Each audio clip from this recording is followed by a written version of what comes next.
India से ताल्लुक़ रखने वाली अंजलि गुप्ता की है, जो दिल्ली में रहती हैं। तो उन्होंने मुझे बताया कि 1 साल पहले मैं अपने बढ़ते हुए वज़न से बहुत परेशान रहने लगी थी। तब जो भी फैमिली मेरा रिश्ता देखने के लिए आती थी, वो मेरे ज़्यादा वज़न की वजह से रिजेक्ट कर दिया करती थी, जिसकी वजह से मैं शदीद डिप्रेशन में रहने लगी थी। फिर मैंने सुबह सवेरे उठकर वर्जिश के लिए पार्क में जाना शुरू कर दिया। वहाँ मुझे एक बहुत ही खूबसूरत लड़का दिखाई दिया। वो बिल्कुल मेरे ख्वाबों के शहज़ादे जैसा था। मुझे पहले नज़र में ही उससे शदीद मोहब्बत हो गई। मैं उससे बात करने का सोच ही रही थी कि वो मेरे पास आया और मुस्कुराते हुए मुझे कहने लगा कि आपको पहले कभी यहाँ नहीं देखा। मैं उस टाइम इतनी नर्वस थी कि मुझसे बात ही नहीं हो पाई। फिर वो मुस्कुराता हुआ वहाँ से चला गया। मैं सारा दिन सारी रात उसी के बारे में सोचती रहती थी। अगली सुबह जब मैं फिर से पार्क गई तो उसने वही सवाल पूछा। मैंने उसे हाँ कहा और फिर हमारी बातचीत होना शुरू हो गई। हम रोज़ पार्क में मिलने लगे और घंटों बातें करने लगे। वो वक्त मेरी ज़िंदगी का सबसे खूबसूरत वक्त था। मैं उसे अपनी मोहब्बत का इजहार करना चाहती थी, लेकिन डर लगता था कि कहीं वो इनकार ही ना कर दे।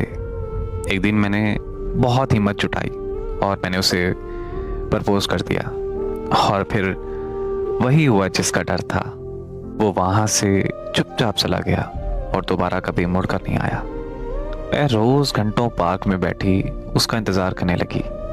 मैंने आसपास के लोगों से भी पता किया, लेकिन वो कहीं नहीं मिला। मैं दिन ब दिन उसके इंतज़ार में ज़हनी बीमार होने लगी और मैं इस हद तक डिप्रेशन में चली गई कि मुझे पिंक अटैक होने लगा। तब मुझे मेरे घर वाले एक साइकाइट्रिस्ट के पास लेके गए और मुझे एंटी डिप्रेशन दवाइयाँ देने लगे। जब मुझे मेडिसिन से कोई फ़र्क नहीं पड़ा तो एक साइकाइट्रिस्ट ने मुझे कुछ ऐसा बताया जो मेरे लिए तस्लीम करना नामुमकिन था। उसने मुझे बताया कि तुम डेल्जन डिसऑर्डर नामी एक दिमागी बीमारी में मुब्तला हो। इस बीमारी में इंसान किसी ऐसे शख्स से मोहब्बत करने लगता है जो हकीकत में होता ही नहीं है, बल्कि सिर्फ उस नाम का वहम होता है। और तुम्हारे साथ भी कुछ ऐसा ही हुआ है। तुम बार बार रिजेक्ट होने की वजह से एंटी डिप्रेशन में चली गई। तुम्हें डेल्जन डिसऑर्डर जैसी बीमारी में मुब्तला हो गई और तुम्हें तुम्हारे ख्वाबों का शहज़ादा हकीकत में दिखाई देने लगा, जबकि वो सिर्फ तुम्हारा वहम था। पहले तुम अपने वहम को हकीकत समझकर उससे बातें करती रही और फिर तुम्हें फोबिया होने लगा कि कहीं वो तुम्हें छोड़ कर ना चला जाए। और इस बीमारी में फोबिया का होना मतलब कि बीमारी का बढ़ जाना होता है। और फिर फोबिया इस हद तक पहुंच गया है कि तुमने ये मान लिया है कि वो तुम्हें छोड़ गया है।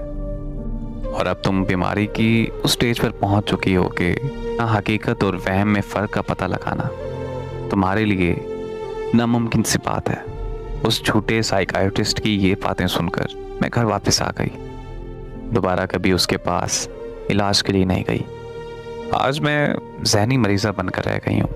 वो मुझे इस कदर याद आता है कि मैं उसे पागलों की तरह ढूंढने लगी हूँ।